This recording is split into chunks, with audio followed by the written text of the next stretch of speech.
Sarangadariya movie title విన్నప్పుడు ఎవరికైనా కూడా కొంచెం జానపద గీతాలకి సంబంధించి లైక్ అట్లాంటి సాంగ్స్ విన్నప్పుడు అది వింటూ ఉంటాం. అండ్ ఒక మూవీలో కూడా ఒక సాంగ్ కూడా ఉండింది.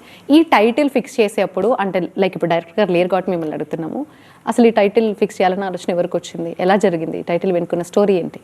ఈ టైటిల్ వెనకాల స్టోరీ ఏంటంటే, ఇప్పుడు సినిమా చిన్న సినిమా అందరూ కొత్త వాళ్ళతో చేసాం.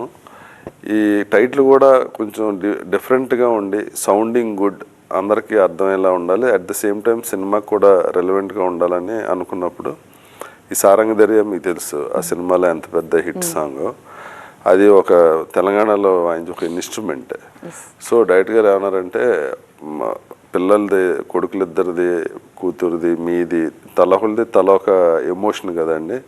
ఆ సారంగధర్యలో కూడా డిఫరెంట్ తీగలు ఉంటాయి, ఒక్కో దానికి ఒక్కో సౌండ్ వస్తుంది. అలా మీ ఎమోషన్లకి అది ఇదవుతుందని చెప్పి సారంగధర్య అని